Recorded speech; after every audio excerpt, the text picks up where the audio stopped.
Hi, God bless you. So this one is on abortion. What is it? Chapter 14. Chapter 14. I'm going to start out with the medical experimentation. So gnarly. Try to get through this. It's just ironic. I was raised in an angry house. I used to be very pro-death. Very pro-death. I was publicly pro-death. I could get into anyone's face. But God changed my heart. He can change my heart. He can change anyone's heart, let me tell you. I was raised in a lot of hatred, and I was very much pro-death. Very much. But that has changed. Because, well, the myth of it's just a glob of tissue, that is a myth. That is an outright lie. Well, it's a deception. Because everything is a blob of tissues. There's nothing in the seen world that is not composed of something. We're all composed of a blob of tissues.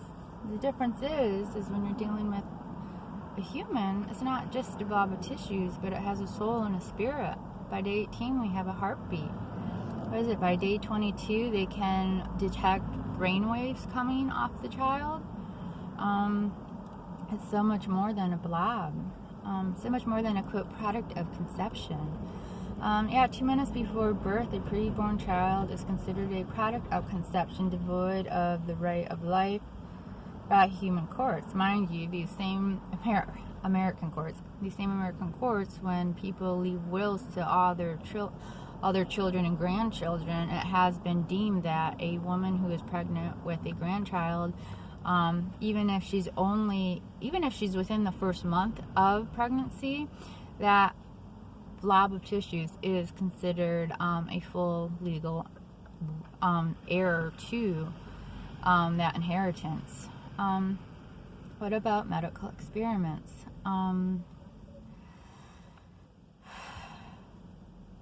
The choice, although there are 400 to 500 a year, most abortionists choose to crush the pre-born child's head before removing it from the uterus, so there's no risk of a live birth, since according to the courts, those born alive are human, those born dead are, quote, products of conception, unquote.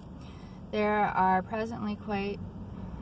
has presented quite a legal problem for this has presented quite a legal problem for those dedicated to newly approved fetal research. You see, a preborn has no rights, but a living child does. On the other hand, a dead fetus is of little medical value.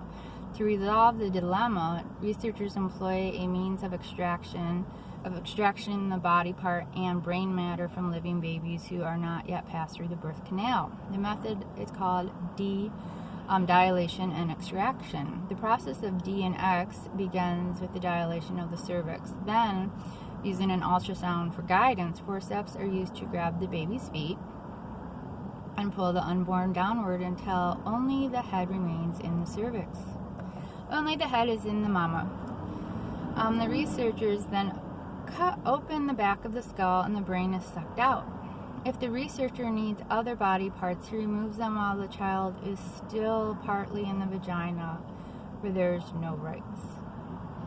Even though there has never been a single medical cure from fetal tissue transplantation, President Bill Clinton's approval of the barbaric process was hailed by Dr. Gary Hogan, a researcher at Eastern Virginia Medical College, as the, quote, greatest day for science evidence since the Scopes monkey trial, unquote. In reality, it was the most pathetic day since Hitler. What has happened to a nation that celebrates the cannibalization of tiny bodies in the name of scientific research? And it's interesting because whether you're talking about this or the stem cell research that you use from aborted babies, anything used from aborted babies, there is no progress to the desired results. It's always like stem cells from like fat and stuff. no good. No good comes from killing the innocent on any level. And it's interesting. America did not have any debt until the year that we legalized abortion. Abortion was the first year that we actually had a national debt. It's also fascinating. This was written before Obama. Obama, his first week in office, was the first president to allow our tax money to go to foreign nations to murder their children. And since Obama, our debt has just, it's mind-boggling. In his 8 years, he spent more money than all the presidents combined did before him. We are cursing ourselves. Not only are we cursing, we're cursing ourselves on so many levels. Women, you're so cursing yourself. You're cursing your family, and as a nation, we're cursing ourselves by doing this. When does life begin? What the court says: preborn children have consistently been awarded the right of inheritance by courts. Yet for some reason, starting what was in the 70s or 60s, all of a sudden children didn't have rights to have a heartbeat. We didn't have a right for our, what is it, to pursue our Declaration of Independence, pursue the right of life, liberty, and happiness. For some reason, only certain people started having the right to do that. Mother Teresa, in 1993, she says, "We accept the fact that a mother can kill even her own child. How can we tell other people not to kill each other? Many people are very, very concerned with children in India, with children of Africa, where quite a few die of hunger, and so on. Many people are also concerned about all the violence in this great nation of the United States. These concerns are very good, but often these same people are not concerned with the millions who are being killed by the deliberate decision of their mothers. And this is the greatest destroyer of peace today, abortion, which brings people to such blindness. This is the silent Holocaust. This is an absolute genocide. The most dangerous place to live isn't New York City, East Los Angeles, or DC. It's in the mother's womb. Every 22 seconds, a person has their life snuffed out within the womb. Over 4,000 children a day are murdered within the womb. Abortion in DC actually outnumbers live births 3-1. You heard that right. There are more women getting abortions in DC than giving birth.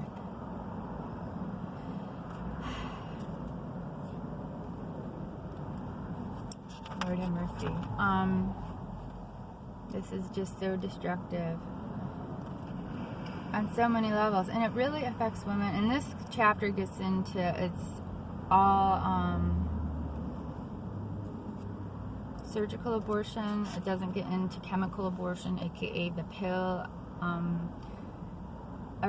That's devastating. That isn't talked about enough. There's not enough research. I know I went to one health talk, and they were talking about how there was such a massive spike with women and dementia, and they didn't understand why. Why is there this sudden spike? Which, to me, I'm like, oh my gosh, like, this is the first generation of women who were actually exposed to being on the pill. Like, why is this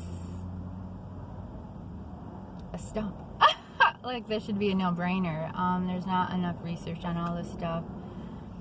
Women, men, you need to stop killing your children.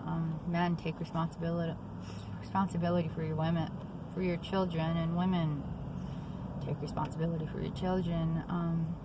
Killing your sons and daughters is not okay.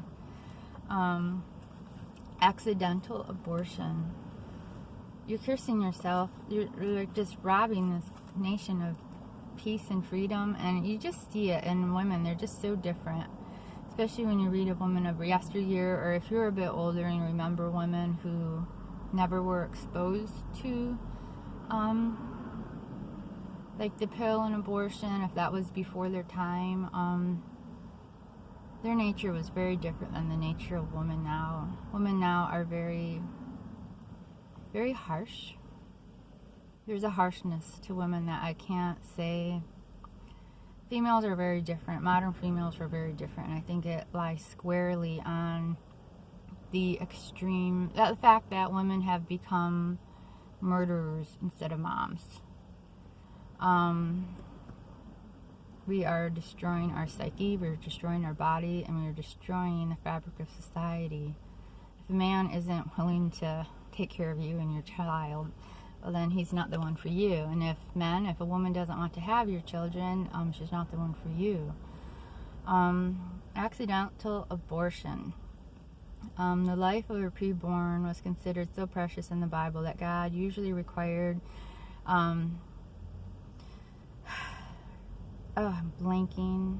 I'm sorry, I'm dyslexic, so pronouncing words can be really hard sometimes. You had to pay a person back for an accidental abortion. If men were fighting and hit a pregnant woman, and she gives birth prematurely, but there was no serious injury, the offender must be fined whatever the woman's husband demands and the court allows. But if there was a serious injury, you were to take life for life. Those are very strong words today. There's an interesting section. Where is it? Myth. Under some circumstances, abortion is the only good alternative. Wow, this is very telling. If abortion were illegal, child abuse would increase. You see this all the time. It's like, oh, if you're not ready, you have to be ready. You have to plan parenthood, plan ahead. No. No, that's really not usually how the way life works. But the argument is planned children are loved children. Facts, scientific research proves the exact opposite. Children abuse climbed 800% since 1973 when abortion became legal, even though there are 30 million fewer children in America. Dr. Wanda Franks, author of The Myth Unplanned Pregnancies Lead to Child Abuse, wrote, quote, in every major child abuse center, the data collected of families who have been identified as abusers indicated that the vast majority, quote, wanted, unquote, their children before they were born. The percentage of unwanted or wantedness ranged from 91 to 96% depending on the study. According to Dr. Edward Lewinsky of the USC School of Medicine, 90% of abused children come from planned pregnancy. 90% of abused children come from planned pregnancy. So much for abortion protecting children from abuse. Child abuse won't stop or even be slowed by pushing the pro-choice agenda. Dr. Philip Nee wrote, quote, our study indicates that children abuse is more frequent among mothers who have previously had abortions. Abortion not only increases the rate of child battering at present, it will increase the tendency to batter and abort in succeeding generations, end quote. And this is a kicker, because so often when you abuse, you pass that on, and it just keeps passing on. Like, we need to stop this. We need to stop it, because it's not a one-generational thing. This is flooding into all the successing generations. Myth. Conception from rape certainly justifies abortion. I knew a lady. She went to a speech. It was done by a man who was a product of rape. He was so grateful his mother had the courage to allow him his life. His dad may have been a bad man, but from what she saw and what he claimed, he was not a bad man. And yeah, so weird. Don't what is it? Don't blame someone else for another person's crime, and yet we're killing a lot of people for something they've never done. First of all, most women who go through the dreadful experience become